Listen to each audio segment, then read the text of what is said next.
So இந்த whole pregnancy எக்ஸ்பீரியன்ஸே வந்து எங்களுக்கு ஒரு சினிமா அனுபவம் மாதிரி தான் இருந்ததுன்னு சொல்லலாம். ஸோ ஃப்ரம் ஸ்டார்டிங்லேருந்து எண்டிங் வரையுமே பார்த்தீங்கன்னா they took complete care. So பென்னு டாக்டர் வந்து ரொம்ப நல்லா பார்ப்பாங்க அப்படின்ட்டு. ஸோ அவங்க மூலமாக எனக்கு அறிமுகமானது தான் இந்த யூனிட்டாஸ் ஹாஸ்பிட்டல். அப்புறம் வந்து நாங்கள் டிஸ்கஸ் பண்ணதில் எங்களுக்கு வந்து இந்த ஹாஸ்பிட்டல் வந்து நல்லாவே ஃபேவரபுளாக இருந்தது. மெயினாக வந்து பென்னு டாக்டர் வந்து எங்களுக்கு நல்ல ஒரு ஹோப் கொடுத்துருந்தாங்க. அப்புறம் பார்த்தீங்கன்னா இப்போ என்னோட ஒய்ஃப்க்கு நல்லபடியாக நார்மல் டெலிவரி ஆகிடுச்சு யூனிட்டாஸில். நாங்கள் வந்து பென்னு மேம் கிட்ட ஃபர்ஸ்ட் வந்ததுலேருந்தே மேம் வந்து பார்த்தீங்கன்னா எங்களுக்கு வந்து நார்மல் தான் பண்ணுவோம் அப்படின்னு சொல்லி ரொம்ப கான்ஃபிடென்ட்டாக சொல்லிட்டு இருந்தாங்க. ஸோ அது வந்து நாங்கள் லாஸ்ட் மினிட் வரைக்கும் மேம் வந்து ரொம்ப எங்களுக்கு ஹெல்ப்ஃபுல்லாக பண்ணாங்க. ஸோ இப்போ நான் பெயின் வந்தது எனக்கு 3 days முன்னாடி இருந்து கொஞ்சம் விட்டு விட்டு பெயின் வந்துட்டு இருந்தது.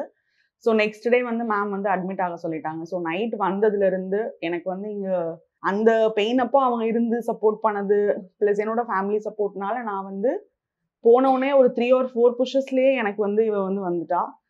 தேங்க்யூ. நான் ஹாஸ்பிட்டல்லாம் போயிட்டு வந்துட்டு உனக்கு ஒப்பீனியன் சொல்கிறேன்னு சொன்னாங்க. அதேமாதிரி ஹாஸ்பிட்டல்லாம் இங்கே வந்து பார்த்துட்டு அப்போ ரொம்ப பெஸ்ட்டாக இருக்குப்பா, நாங்கள் இங்கேயே வச்சுக்கலாம். எல்லாருமே அவ்வளோ நல்லா பண்ணாங்க. ரொம்ப நல்ல ஹாஸ்பிட்டல் இது.